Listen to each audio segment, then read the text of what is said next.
Hujambo mpenzi mtazamaji, ikiwa sasa imetimia saa 10 kamili saa za Afrika ya Mashariki, leo ikiwa ni siku ya Jumanne ya tarehe 19 mwezi ni wa Septemba mwaka 2023. Natumai umzima wa afya popote ulipo. Karibu kwenye taarifa za mbiu ya KTN. Mimi ni Agnes Gakunga. Maafisa wa usalama wanaoshika doria mpaka wa Busia upande wa Kenya wameonywa vikali dhidi ya kujihusisha na uhalifu wa aina yoyote. Akizungumza wakati wa ziara yake eneo la Teso ambako alizindua rasmi kaunti ndogo ya Teso Kaskazini na afisi za mkoa katika kaunti ya Busia, Waziri wa usalama wa taifa Profesa Waziri Kindiki alisema eneo la mpakani ni muhimu na linahitaji usalama na uangalifu wa hali ya juu. Aidha, Kindiki alisisitiza nia ya serikali ya kutaka kuhakikisha shughuli mpakani zinaendelea ipasavyo kwa kuweka maafisa waadilifu kushika doria maeneo hayo.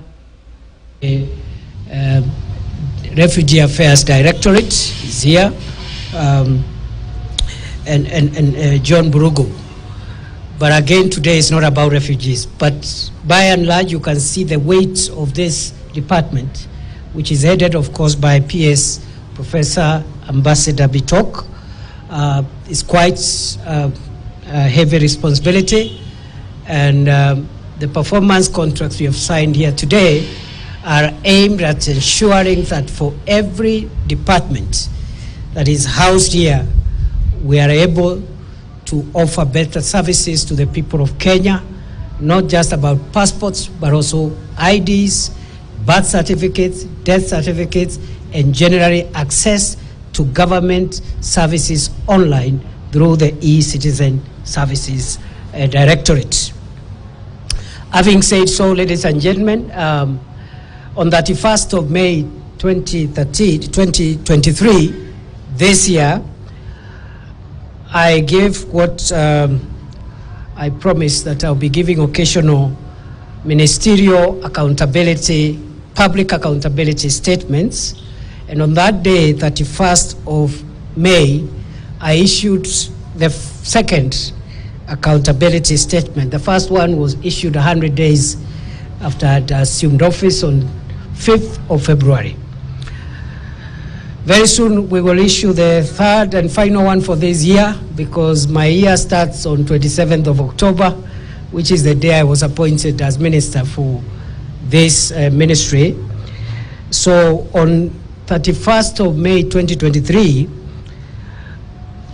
in the public accountability address, I did acknowledge that there was a public outcry and growing concern from members of the public about our slow pace and inefficiencies around the issuance of passports, and I admitted that we had a problem. At that time, we had a problem, and the problems were caused by a number of things. At the core of the problem, which has taken us this journey, has been many years of low investments in the Directorate of Immigration Services. And by investment, I mean the kind of equipment, facilities, and funds that have been availed to this department were low over the years, notwithstanding that these passports and immigration services generally have been generating quite a substantial amount of revenue to the exchequer. And passports alone to the upward of 10 billion a year, and other services combined in the upwards of 20 billion a year. Yet, for a long time, the department, the directorate could not access finances to modernize their equipment and to offer better services. As a result, the printers broke down, and completely there is, for some months, we were unable to buy new printers or even to repair the printers that had been broken down because there were no funds. That was the main problem. And that is a problem that has taken many years of low investments.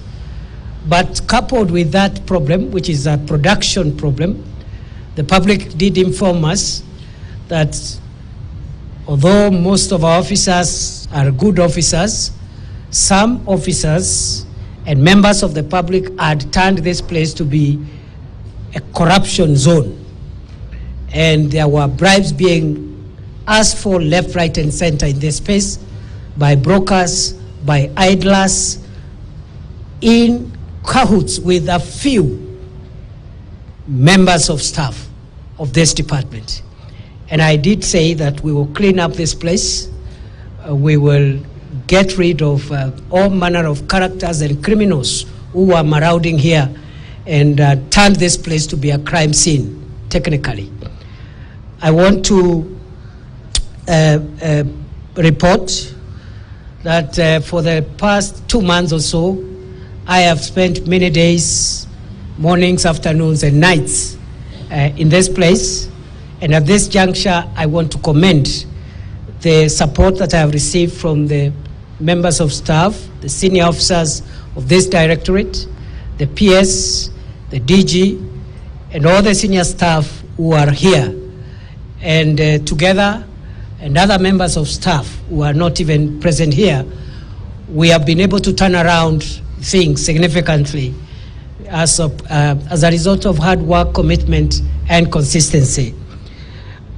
And therefore, I commend you, PS, and then DG and the team for the good work that you've put in.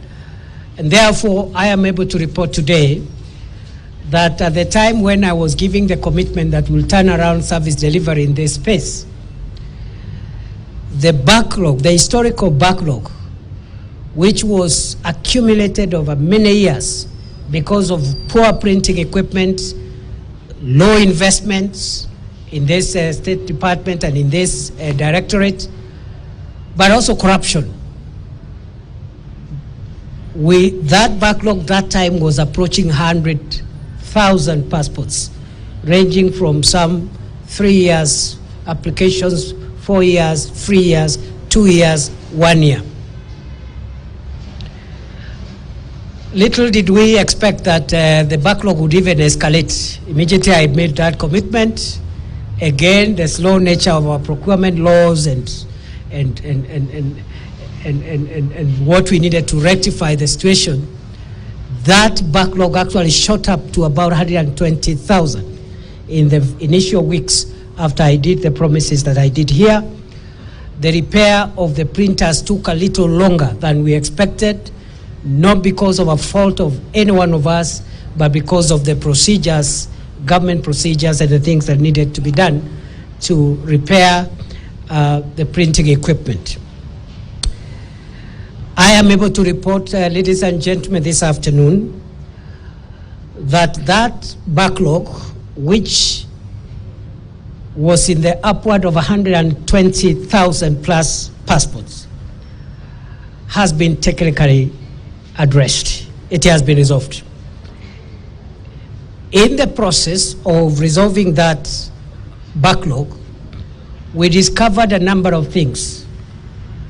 And one of the things we discovered along the way is that actually, when we started addressing this challenge, and when we repaired the equipment and started production of significant numbers of passports, we discovered we had a delivery challenge, and we were producing more passports that we can deliver.